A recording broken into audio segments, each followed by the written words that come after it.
Salut l'Église, je suis très content de pouvoir partager aujourd'hui la parole de Dieu avec vous. Je veux parler avec vous les derniers jours. On vit dans une époque où est-ce que tout le monde parle des derniers jours à cause de tout ce qu'on vit. Les vaccins, les virus, les guerres et toutes les choses qu'on est en train de voir. On parle beaucoup plus qu'avant des derniers jours. Mais est-ce qu'on est vraiment dans les derniers jours? Est-ce que c'est juste nous qui vivons les derniers jours? Est-ce que les derniers jours sont en train de commencer? Je vais parler avec vous, puis on va commencer à lire Actes 2, versets 14 et 18. Pierre se leva alors avec les 11 apôtres d'une voix forte et adressa à la foule, « Vous Juifs et vous tous qui vivez à Jérusalem, écoutez attentivement mes paroles et comprenez bien ce qui se passe. Ces gens ne sont pas ivres, comme vous le supposez, car il est seulement 9 heures du matin. Mais maintenant, c'est réalisé que le prophète Joël a annoncé. Voici ce qui arrivera dans les derniers jours, dit Dieu. Je répandrai mon esprit sur tout être humain. Vos fils et vos filles deviendront prophètes. Je parlerai par des visions à vos jeunes gens et par des rêves à vos vieillards. Oui, je répandrai mon esprit sur mes serviteurs et mes servants à ce jour-là, et ils seront des prophètes. Prions. Seigneur, on te demandons de venir ta parole et de parler à notre cœur en ce moment. Au nom de Jésus. Amen. Comme on peut voir dans ce texte, l'apôtre Pierre, il dit qu'on est dans les derniers jours, mais il parle de eux. Il parle de eux-mêmes. Ils sont en train de vivre les jours, les derniers, ceux qui avaient prophétisé les prophètes dans l'Ancien Testament.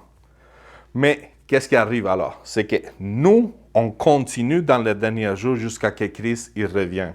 Fait que c'est important de comprendre ça parce qu'il y a certains chrétiens qui pensent qu'on vit dans un temps très spécial, qu'on est les seuls qui sont en train de vivre ça, qu'on est exclusif, qu'on n'a pas de rapport dans la Bible pour les derniers jours. On ne peut pas voir d'autres chrétiens qui ont vécu les derniers jours parce que c'est juste nous. Puis qu'est-ce qui arrive, c'est qu'ils commencent à s'enfermer eux-mêmes, ils commencent à avoir peur, ils commencent à rester chez eux, ils commencent à avoir peur de tout ce qui se passe, de toutes les visions, de tous les prophètes, de toutes les choses qui arrivent partout, parce qu'ils ont peur. Mais c'est un peu ce qui est arrivé au prophète Élie. Il pensait, quand il était tout seul, que c'est juste lui qui restait prophète de l'Éternel.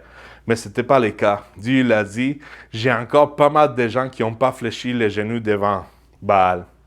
Fait que, il faut comprendre ça, mes frères.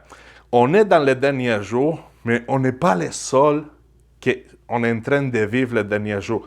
Les apôtres, dans le Nouveau Testament, ont vécu aussi les derniers jours. Fait que, c'est pour ça que je vais vous parler aujourd'hui de comment vivre les derniers jours.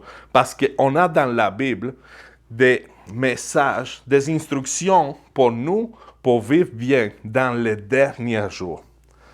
Pour ça, on va commencer, puis on va voir Éphésiens 5, versets 15 à 19.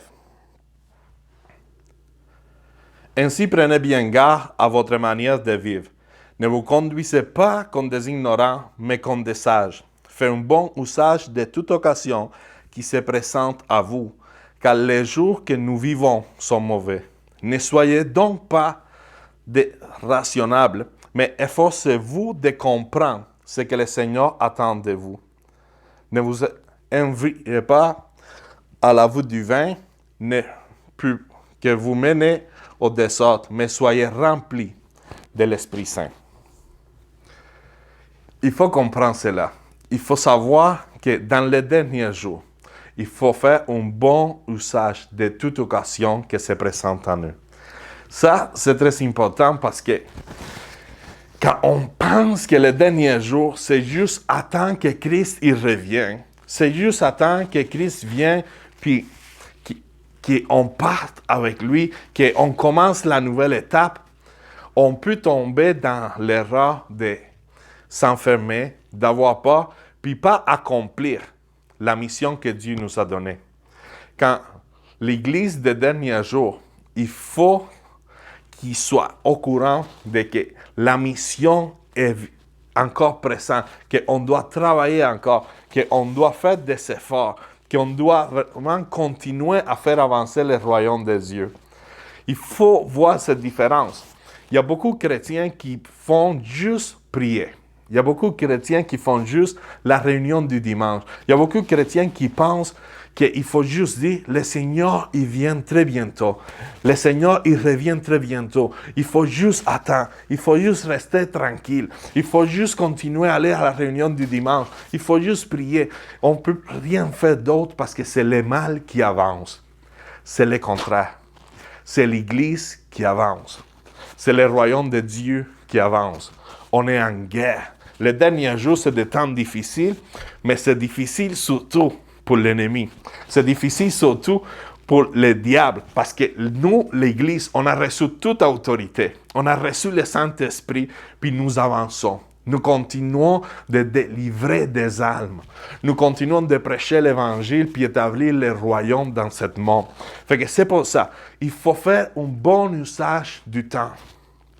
Qu'est-ce qui arrive maintenant, au milieu d'une pandémie, au milieu d'un moment que beaucoup de gens y ont resté paralysés, que beaucoup de gens y ont dit, c'est le temps que Christ y revient, on ne fait plus rien, on ne peut rien faire d'autre, il faut rester tranquille, on prie seulement, puis on attend que Christ revienne. Non, il faut voir comment faire un bon usage du temps. Puis pour ça, je veux voir avec vous 2 chapitres dans la Bible, dans le livre des Actes, des histoires que Paul a vécues. La même chose que Paul dit, il faut faire un bon usage, car les présents jours que nous vivons sont mauvais. On va voir qu'est-ce que Paul a fait. La première histoire, on la trouve dans Actes 16, versets du 16 à 40. On ne va pas les lire, vous pouvez les voir chez vous tranquille.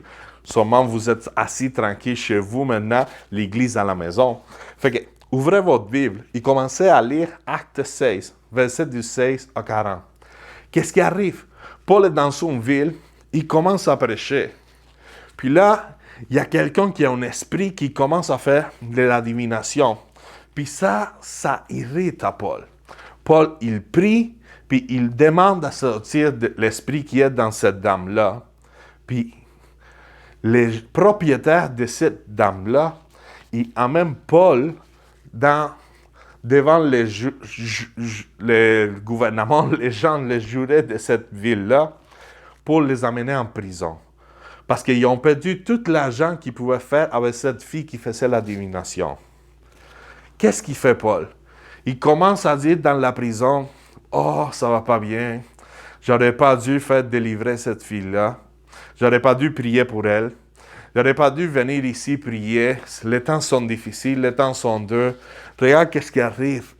Je suis maintenant dans une prison, vraiment au fond. Je suis vraiment fatigué. Je suis tanné. » C'est pas ça que Paul y fait. Paul, puis son serviteur qui était avec lui, il commence à chanter. Il commence à louer Dieu. Parce que Paul, il savait que toutes les situations que lui vivait, Dieu, il les arrangeait pour faire avancer l'Évangile. Paul, il ne savait pas qu'est-ce que Dieu allait faire à ce moment-là. Paul, il ne savait pas qu'est-ce que Dieu y avait dans sa tête. Il savait juste, je suis en prison, mais je suis un serviteur de Dieu. Je suis en train de faire la volonté de Dieu. Je suis en train de faire avancer le royaume. J'ai délivré une fille qui devrait être délivrée, puis j'ai bien fait. Je continue à prêcher l'Évangile. Je vais rester fidèle à Dieu. Puis pendant que Paul, il chantait, la parole dit qu'il y a eu un tremblement de terre. Puis les portes ils se sont ouvertes. Puis les soldats qui gardaient la prison, il a dit, je vais me tuer. Les prisonniers, ils sont tous partis. Puis Paul, il dit, fais-toi pas mal. On est tous ici. Puis quand le soldat a vu ça, il a demandé à Paul, qu'est-ce qu'il doit faire pour être sauvé? Puis une chose a mené l'autre. Ça finit l'histoire que Paul est rentré dans cette maison-là et a prêché pas seulement aux soldats, mais à sa famille. Et pendant la nuit, pendant que les soldats qu'il avait mis en prison, ils nettoyaient ses blessures, Paul, il a baptisé à lui puis toute sa maison. Vous voyez, mes frères, toute situation, quand on est conscient qu'on est en train de faire avancer le royaume de Dieu, toute situation nous amène à continuer d'avancer le royaume de Dieu. Peut-être toi, tu ne sais pas maintenant pourquoi tu es en train de vivre, qu'est-ce qui t'arrive présentement. Tu ne comprends pas pourquoi, au milieu d'une pandémie, tu as perdu des êtres chers. Tu ne comprends pas pourquoi tu as perdu de l'argent, pourquoi tu as perdu ton travail, pourquoi tu as perdu ta vie sociale. Mais Dieu, il sait pourquoi. Puis on sait une chose, que toutes les choses qui nous arrivent, ils vont nous faire avancer le royaume de Dieu. Paul, il dit en Philippiens 1, verset 12, « Frères, je veux que vous sachiez que ce qui m'est arrivé a contribué en réalité à la progression de la bonne nouvelle. » C'est comme ça que lui encourage à l'église qui se trouve en Philippe. C'est la même église qui a commencé dans la maison de cet homme-là. C'est à la même ville qu'il écrit, qu'ils l'ont amené en prison. C'est la même ville où est-ce que lui, il a sorti d'une prison d'une façon que Dieu l'a délivré d'une façon extraordinaire. Parce que nous, les chemins qu'on a sont très différents des fois à la volonté de Dieu. Dieu utilise d'autres façons. Dieu utilise des façons que nous, on n'aurait jamais pensé. Mais il faut être des personnes qui sont guidées par l'Esprit de Dieu. C'est ça la différence des derniers jours. C'est pour ça que Pierre, il dit, en parlant de la prophétie de Joël, que dans les derniers jours, l'Esprit de Dieu, il allait être sur toutes les chairs.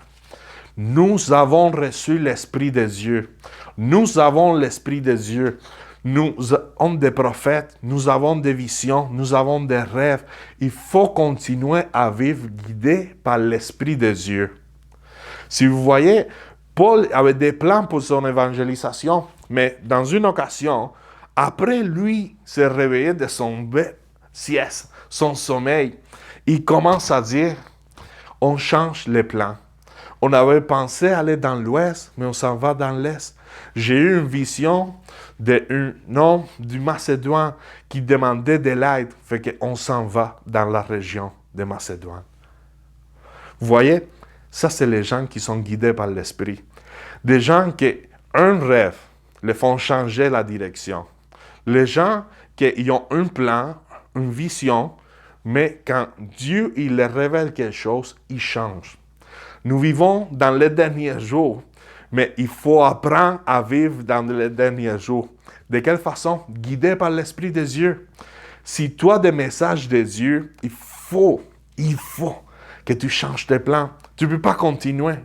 Les gens qui sont très stricts, qui sont juste droits, qui ne changent pas, que ça les prend 1 an pour changer d'idée, ils ne vont pas être guidés par l'Esprit de Dieu.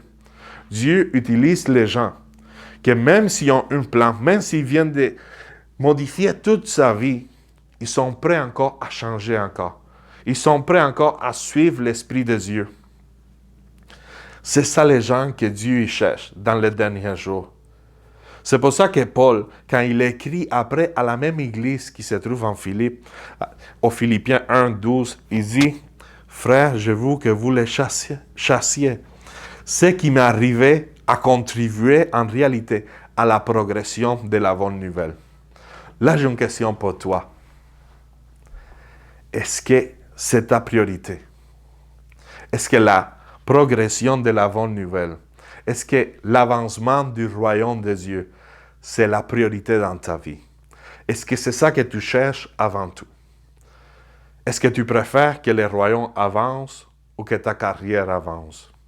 Est-ce que tu préfères que ta famille avance ou que le royaume avance? Des fois, il faut faire des choix. Puis la vie du chrétien, c'est radical. La vie du disciple, c'est radical. C'est le royaume en première place. C'est Dieu en première place. Il faut comprendre que Dieu, il appelle à des gens à être radicaux, à avoir juste en priorité le royaume de Dieu. Après, toutes les autres choses, tu vas les avoir. Mais les gens qui ont toutes les autres choses, c'est les gens qui cherchaient juste une chose, le royaume de Dieu, la justice de Dieu. Il faut être comme Pierre, il faut être comme Paul, Il faut être comme les apôtres dans le Nouveau Testament. Il faut être des gens qui on cherche juste à faire avancer le royaume de Dieu. Je suis conscient comme toi que nous vivons des temps difficiles. Je suis conscient comme toi que nous vivons des temps que on n'avait pas le manuel. On n'avait pas étudié ça à l'église, comment vivre une pandémie. On ne savait pas quoi faire. Mais on est conscient que l'Esprit de Dieu nous guide dans toutes circonstances. Puis je vais vous parler de la dernière histoire qui se trouve dans les chapitres 27 et 28 des Actes. C'est le voyage de Paul à Rome. Il est encore en prison. Il est transporté jusqu'à Rome pour comparaître devant le César. Mais ça arrive plein de choses bizarres. On dirait, cet homme-là est maudit. Dieu n'est pas avec lui. Comment est-ce qu'il peut dire qu'il est apôtre? Comment est-ce qu'il peut dire qu'il est rempli de l'Esprit de Dieu? Ça ne va pas bien. Quand vous lisez juste de façon, avec des yeux humains, qu'est-ce qui arrive à Paul? On dit, c'est pas possible. Il vit des moments très difficiles. Mais Paul, il est conscient qu'il est en train de vivre de bonnes choses pour la progression de la bonne nouvelle, pour la progression du royaume de Dieu. Il était conscient que toutes les choses qui arrivaient, il faisait avancer le royaume. Seulement, tu connais l'histoire. Les bateaux, ils commencent à couler. Ils sont dans le naufrage. Ils sont complètement perdus dans la mer. Tout le monde a perdu l'espoir de vivre. Mais Paul est dans le bateau. Et Paul, il dit, je sais qu'on va continuer à vivre parce que l'ange de Dieu, il était avec moi. Puis il faut que j'aille à Rome prêcher l'Évangile. Tu vois, des fois, nous avons des désirs un peu différents. On commence à dire, je sais que Dieu va me garder en vie parce que j'ai encore du travail, j'ai encore des rêves. Je rêve de voir mes petits-enfants. Je rêve de voir mes enfants. Mais Paul, il dit rien de ça. Paul, il a juste une chose en tête. Il dit, il faut qu'il aille prêcher l'Évangile à Rome. C'est ça pour la raison pour laquelle Dieu m'a appelé, puis je vais le faire. Fait que, ne vous inquiétez pas, Dieu m'a donné la vie de tous les gens qui sont dans les bateaux. On va survivre. Mais, ils ont tout perdu. Le bateau a coulé complètement. Ils ont vécu des jours incroyablement durs. Ils pensaient tous qu'ils allaient se mourir. Ils ont réussi à arriver dans une île. Puis là, quand ils sont dans une île, après des jours et des jours perdus dans la mer, Paul, il commence à ranger pour préparer un feu. Puis il y a un serpent qui a sorti du bois, puis il l'a mordu. Les gens de l'île, qui ne connaissaient pas toutes les histoires que Paul avait déjà vécues, je suis mélangé Pierre-Paul, toutes les gens qui les voient, qui voient juste qu'ils ont sorti d'un bateau de la mer, qui le montrent du serpent, ils disent, cet homme-là, il est vraiment cherché par la justesse divine. Dieu, il le cherche pour le faire du mal parce que c'est pas possible. C'était tout le contraire. Pendant que les gens regardaient Paul comme ça, d'une façon vraiment, est-ce qu'il va mourir maintenant? Est-ce qu'il va devenir vert? Est-ce qu'il va arrêter de respirer? J'imagine que les gens ils ont arrêté tout ce qu'ils faisaient. Ils ont appelé tous les habitants de l'île et dit, regarde, il y en a un qui a sorti de la mer, c'est seulement le coupable de que le bateau a coulé. Mais là, il y a la justice divine qui vient de faire effet. Il y a un serpent vénéneux qui l'a mordu. Il va mourir. Tout le monde attendait voir qu'est-ce qui allait arriver. Puis vous savez, rien n'est arrivé. Rien. Paul, il continue sa vie normale. Les gens pensaient que lui était un criminel. Ils ont commencé à dire, lui est un Dieu. Il y a vraiment, il n'y a pas une autre explication sur un Dieu. Il y a un serpent, on sait qu'est-ce qu'il fait. Il mord, puis tu mords.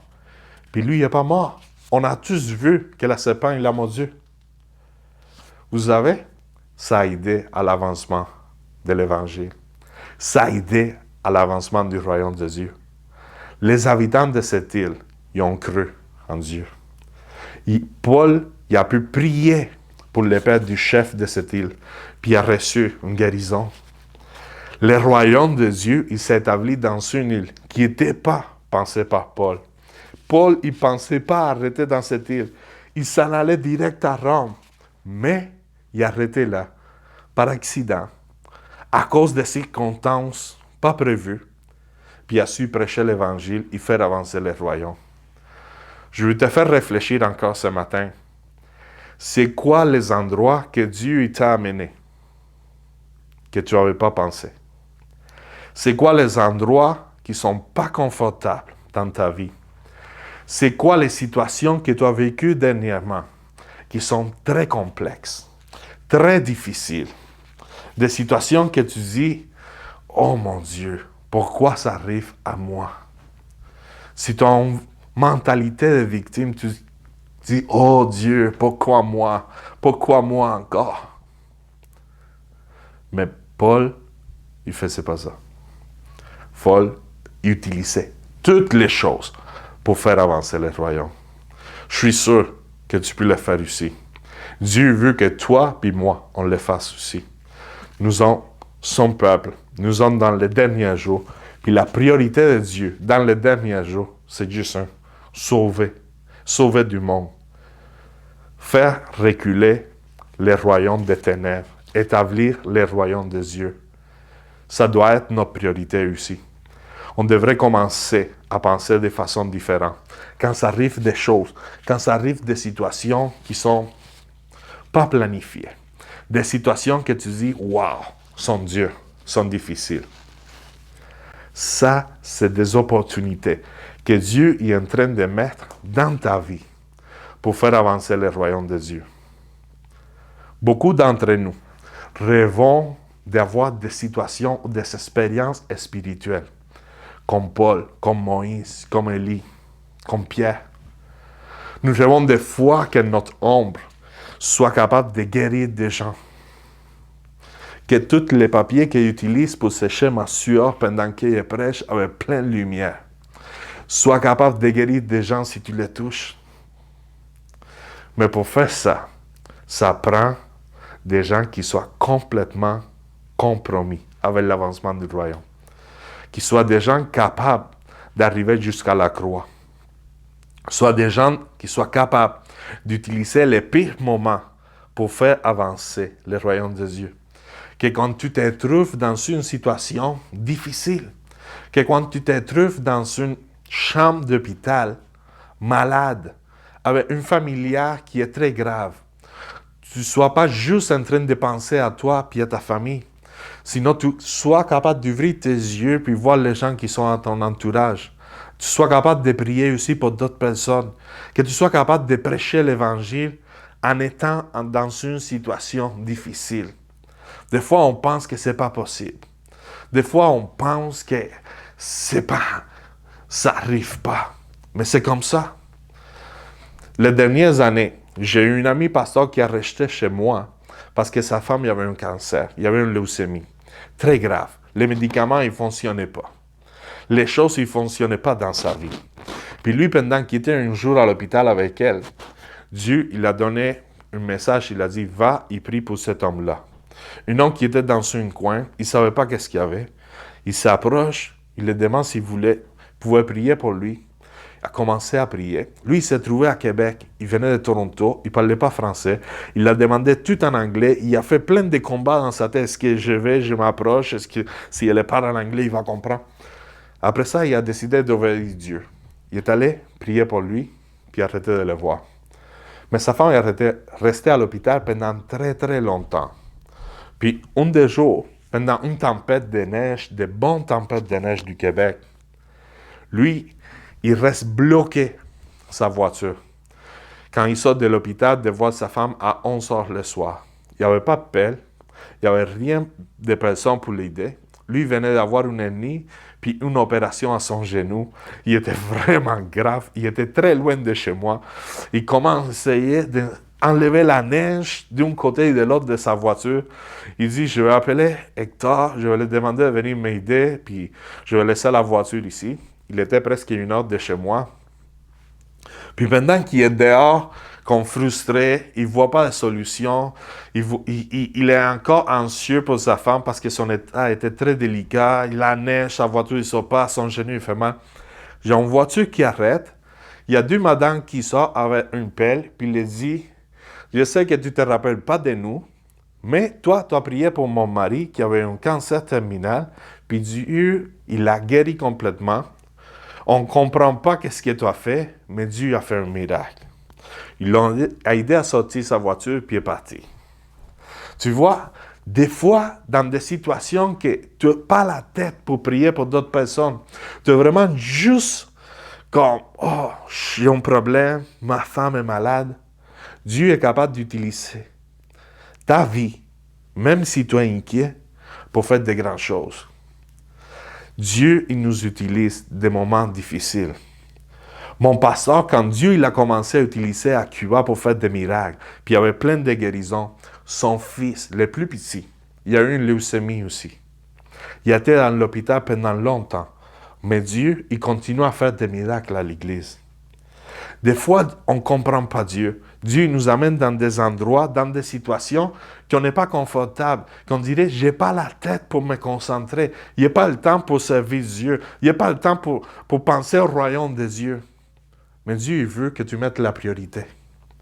Dieu veut que ta priorité soit le royaume, soit les messages, soit les âmes qui sont perdues.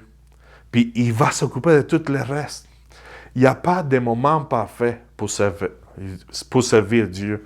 Il n'y a pas de moment parfait pour faire le ministère. Nous passons tous par des moments très difficiles. Les serviteurs de Dieu, ce n'est pas des gens sans problème qui puissent s'occuper de Dieu. Les serviteurs de Dieu, c'est des gens qui disent, je vais servir Dieu malgré tout ce qui arrive. Puis je suis sûr que tu es capable de le faire aussi. Je suis sûr que c'est ça l'appel de Dieu précisément pour son Église, partout dans le monde. Ce n'est pas un temps pour rester chez nous. Ce n'est pas un temps pour dire, j'ai pas de travail. J'ai passé vraiment beaucoup de moments difficiles avec la COVID. C'est le temps de dire, nous sommes dans les derniers jours. Nous avons reçu l'Esprit de Dieu. Nous avons reçu tous les dons. Nous avons reçu sa grâce. Nous avons reçu sa force. Puis nous avons un message avec l'autorité qui nous a été donnée pour faire avancer son royaume. Je t'invite à que tu commences à t'oublier un peu de tes problèmes. Puis dire, je sais que j'ai un appel. Je sais que Dieu, il nous appelle à aller chercher les gens qui sont perdus. Je sais que Dieu nous appelle à prêcher l'Évangile. Puis tu vas voir, comme tous tes problèmes, toutes tes situations, tous tes moments difficiles, ils vont devenir des bons témoignages pour les gens. Ils vont devenir des bonnes opportunités pour prêcher et faire avancer le royaume de Dieu. Je veux prier pour toi, puis demander à Dieu que sa force, sa grâce, soit sur ta vie. Puis t'élève sur tous tes problèmes et tu puisses prêcher et faire avancer le royaume de Dieu, là où tu te trouves en ce moment. Dieu, au nom de Jésus, je te demande pour la force, pour la sagesse de tous mes frères qui m'écoutent, pour qu'ils puissent faire avancer le royaume, malgré toute la situation. Je te demande que tu les aides à qu'ils puissent mettre en première place ton royaume, puis ils puissent voir comment tu fais tous les arrangements possibles pour régler tous ces problèmes. Au nom de Jésus. Amen. Que Dieu te bénisse et que tu puisses continuer à faire avancer le royaume de Dieu. Amen.